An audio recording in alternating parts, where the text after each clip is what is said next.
Good evening, everyone, and thank you for being here today. It's my pleasure to introduce Secretary of Defense Lloyd Austin III and Chairman of the Joint Chiefs of Staff, General Mark Milley. The Secretary and the Chairman will each deliver opening remarks, and then we'll have time to take a few questions.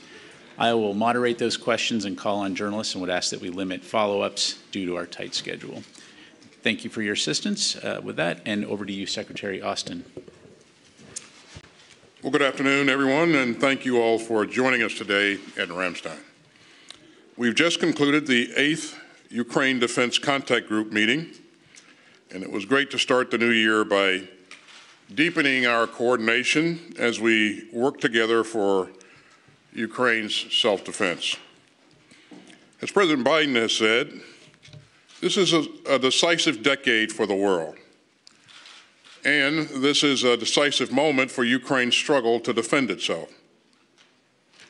So this contact group will not slow down. We're going to continue to dig deep, and based upon the progress that we've made today, I'm confident that Ukraine's partners from around the globe are determined to meet this moment. The United States remains committed to leading in this coordinated effort. And this morning, I was pleased to announce another major round of U.S. security assistance designed to meet Ukraine's urgent battlefield requirements. And this $2.5 billion package is one of our largest yet. It helps Ukraine meet its air defense needs with additional NASAMS munitions and 8 Avenger air defense systems. And this package also helps tackle Ukraine's urgent need for armor and combat vehicles. It includes 59 additional Bradley infantry fighting vehicles and 90 Stryker armored personnel carriers, 53 MRAPs, and 350 up-armored Humvees. And it will provide thousands more rounds of artillery. Now, we were honored to hear this morning from President Zelensky of Ukraine. And let me also thank several other brave Ukrainian leaders for joining us today.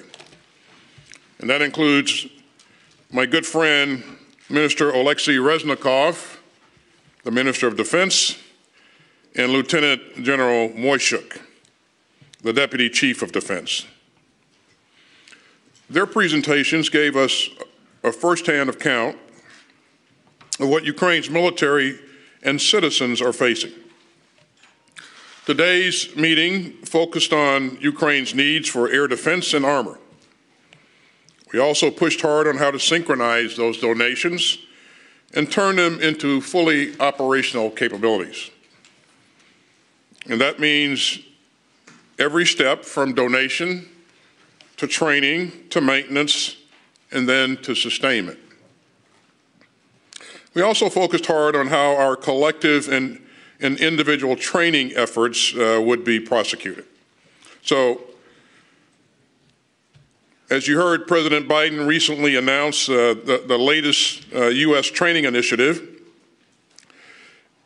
and it builds on U.S. programs to train Ukrainian troops dating back to 2014. Other countries are stepping up with their own initiatives, and many are joining the European Union's military assistance mission. And meanwhile, we're also continuing to strengthen our defense industrial bases through the work of the National Armaments Directors under the auspices of this contact group. And all of these efforts underscore how much we've deepened our cooperation since the contact group began last April. Our work shows how much nations of goodwill can achieve when we work together. And it shows our long-term commitment to supporting Ukraine against Russia's unprovoked aggression. Now, as we saw again just days ago in Dnipro, Russia continues its assault on Ukraine's civilian and critical infrastructure. and Russia continues to bombard Ukraine's cities with cruise missiles and drones. But the Ukrainian people stand defiant and strong, and Ukrainian troops are bravely defending their country and their fellow citizens. As Russia's cruelty deepens, the resolve of this contact group grows. And that's clear from the announcements that we've heard today. And I'll start with air defense. Several countries have come forward with key donations that will help protect Ukraine's skies and cities and citizens. And France, and Germany, and the UK have all donated air defense systems to Ukraine, and that includes a Patriot battery from Germany. And that's especially important coming alongside our own contribution of a Patriot system. And the Netherlands is also donating Patriot missiles and launchers and training. And meanwhile, Canada has procured a NASAM system and associated munitions for Ukraine. And so these air defense systems will help save countless innocent lives. We're also pushing hard to meet Ukraine's requirements for tanks and other armored vehicles. The UK has announced a significant donation of Challenger 2 tanks for Ukraine. And this is the first introduction of Western main battle tanks into Ukraine. And I also commend our British allies for making this decision. And Sweden announced it's donating CV-90 infantry fighting vehicles and an additional donation soon of Archer howitzers. We've also heard inspiring and important new donation announcements from several other countries, and that includes Denmark, which will donate 19 howitzers. And Latvia is donating more Stingers and helicopters and other equipment. And Estonia is providing Ukraine with a significant new package of much-needed 155mm howitzers and munitions. Now, all of today's announcements are direct results of our work at the contact group. And these important new commitments demonstrate the ongoing resolve of our allies and partners to help Ukraine defend itself. Because this isn't just about Ukraine's security, it's also about European security, and it's about global security. It's about the kind of world that we want to live in. And it's about the world that we want our children and grandchildren to inherit. The members of this contact group are standing up for a world where rules matter, and where rights matter, and where sovereignty is respected, and where people can choose their own path, free from tyranny and aggression. And I'm confident that this group will remain united, and we'll continue to build momentum. We'll support Ukraine against Russian aggression for the long haul. And we'll continue to work toward a free and secure Ukraine in a stable and decent world. And with that, let me turn it over to the chairman for his comments. Good afternoon, everyone, and thank you, Secretary Austin, for your leadership in this 8th Ukrainian contact group in support of Ukrainian freedom. And thanks as well to all the ministers and the CHODs, the chiefs of defense that were here, who represented 54 different countries today. A special thank you also to the Ukrainian Minister of Defense, Reznikov, and Deputy Chief of Defense, General Moisek. I had recently had an opportunity to meet with General Zaluzny in Poland, and General Moisek was here representing him. They all represent the exceptional bravery of the Ukrainian Army, and most importantly, the Ukrainian people. This week, after meeting General Zaluzny, I had an opportunity to visit some of the training and the mech infantry that we are doing at Grafenwehr here in a training area in Germany. Also had an opportunity to do some coordination meetings in Wiesbaden, and then attended the NATO CHODs military committee meeting where all the members of all the CHODs of NATO had an opportunity to meet, with one of the primary topics being support to Ukraine. And then, of course, this week, ending it today, this week, with the contact group. I think that over my 43 years in uniform, this is the most unified I've ever seen NATO, and I've dipped in and out of NATO over many, many years. The war has evolved over the last 11 months. But the mission of this group, this contact group under General Austin's leadership, under Secretary Austin's leadership, has remained the same. We are effectively committed to support Ukraine with capabilities to defend itself against the illegal and unprovoked Russian aggression.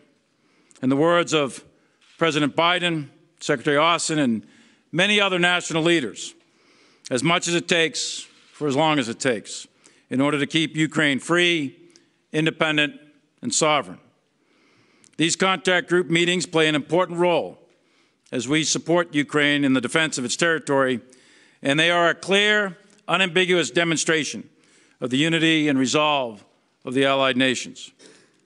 Yesterday, as Secretary Austin just mentioned, President Biden released our 30th security assistance package, signifying our continued commitment to Ukraine. This package, combined with our previous one, includes combined arms maneuver capabilities with supporting artillery, equivalent to at least 2 combined arms maneuver brigades or 6 mech infantry battalions, 10 motorized infantry battalions, and 4 artillery battalions, along with a lot of other equipment. This package, this U.S. package, along with the Allied donations that were indicated today, signify our collective resolve and our commitment to Ukraine to protect their population from the indiscriminate Russian attacks and to provide the armor necessary to go on the offensive to liberate Russian-occupied Ukraine. Additionally, this week in Germany, we began battalion and brigade collective training that I had an opportunity to visit at the Combined Arms Maneuver Training Center here in Grafenwehr in support of the Ukrainian Army. That training, in addition to the equipment, will significantly increase Ukrainians' capability to defend itself from further Russian attacks and to go on the tactical and operational offensive to liberate the occupied areas. With the training that the United States and our partners are doing, the Ukrainians will advance their command and control, their tactics, techniques, and procedures, their ability to integrate fires with maneuver, and they will more effectively synchronize all of the combined arms in order to execute maneuver-based operations. The support that we discussed today in this contact group meeting, the training that we discussed today and the way ahead, is really an extension of what's been going on since 2014, and today signifies a very real and tangible difference in the Ukraine's efforts to defend itself. International aggression, where large countries use military force to attack small countries and change recognized borders, cannot be allowed to stand. Eventually, President Putin, Russia, will realize the full extent of their strategic miscalculation. But until Putin ends this war, his war of choice, the nations of this contact group will continue to support the defense of Ukraine in order to uphold the rules-based international order. Thank you, and I welcome your questions. Thank you, Mr. Secretary. Chairman, our first question will go to Ute Spannenberger from ARD. Hello, Mr. Secretary of Defense. My question is, many of us thought that today we will have a breakthrough in the discussion about heavy battle tanks. You didn't mention that at all. We didn't talk about Leopard 2 or Abrams tanks. So did you talk about that today? I think you heard, you may have heard the German Minister of Defense say earlier that they've not made a decision on the provision of Leopard tanks. What we're really focused on is making sure that Ukraine has the capability that it needs to be successful right now. So we have a window of opportunity here, between now and the spring when whenever they commence their operation, their counteroffensive. And that's not a long time. And we have to pull together the right capabilities. And you heard the chairman walk through some of the substantial combat power that we and some of our allies have offered to provide. There are tanks in those offerings. Poland, for example, continues to offer tanks and will provide tanks, and other countries will offer some tank capability as well. I don't have any announcements to make on M1s, and you heard the the German Ministry of Defense say that they've not made a decision on Leopards. So. Thank you. Our next question will go to Idris Ali, Reuters. Mr. Secretary, over the past week, a number of European countries have publicly pleaded with Germany to allow the transfer of their tanks. You met with your German counterpart yesterday, and like you said today, they still have not made a decision. Are you disappointed in the German position? And how can Germany still be seen as a reliable ally given what is widely perceived as them dragging their feet on something so simple? And for the chairman, is there any prohibition on the use of American weapons by the Ukrainians in Crimea currently? And you've talked about how this war, like many others, has to end through a negotiated settlement. Is now the time for the Russians and Ukrainians to come to the table to talk about that? Thanks, Idris. First, let me say that this isn't really about one single platform. And so our goal, and I think we've been fairly successful at doing this and bringing together capability, is to provide the capability that Ukraine needs to be successful in the near term. And so you've heard us talk about 2 battalions of Bradley infantry fighting vehicles, very capable platform. 3 battalions or brigades worth of Strikers. So you add that up, that's 2 brigades of combat power that the U.S. is providing, along with enablers and other things. So you look at Sweden providing a battalion of CV-90s, that's an armored personnel carrier. The Germans are providing Martyrs. The Poles are providing a battalion's worth of mechanized capability. You heard the chairman highlight 4 battalions of artillery, mechanized artillery that's being provided. So this is a very, very capable package, and they, you know, if employed properly, it will enable them to be successful. Now we're going to ensure that we're doing everything necessary to ensure that they have the ability to employ it properly. You heard us talk about training, additional training that we're going to do. This is something that we haven't been able to do in the past. So, you know, as we speak, you know, troops are being linked up with Bradley infantry fighting vehicles, and they'll train for weeks, not only on just how to operate the vehicles, but also on how to properly set conditions for maneuver and then maneuver. And then, you know, how to exploit opportunities, how to breach obstacles. So I think this will be a really, really capable package that we put together. And I really do believe that it will enable the Ukrainians to be successful going forward. So this is not dependent upon a single platform. This is a combined arms effort that we brought together that I truly believe is going to provide them the best opportunity for success. And there's the, on your first question, typically we're not going to discuss, I don't discuss either prohibitions or permissions, authorities. On the use of weapons, et cetera. That goes towards rules of engagement. We don't typically discuss those in a public forum. On the second question, President Biden, President Zelensky, and most of the leaders of Europe have said that this war is likely to end in a negotiation. And from a military standpoint, this is a very, very difficult fight. This fight stretches all the way from right now, so the front line goes from all the way from Kharkiv down to Kherson, and there's significant fighting ongoing, and it's more or less a static front line right this minute, with the exception of Bakhmut and Soledar, where there's significant offensive action going on really from both sides. The distance, that for the United States, that's about from, I guess, Washington, D.C. to Atlanta. So that is a significant amount of territory. And in that territory, are still remaining a lot of Russian forces in Russian-occupied Ukraine. So from a military standpoint, I still maintain that for this year, it would be very, very difficult to militarily eject the Russian forces from every inch of Ukrainian-occupied or Russian-occupied Ukraine. That doesn't mean it can't happen, doesn't mean it won't happen, but it'd be very, very difficult.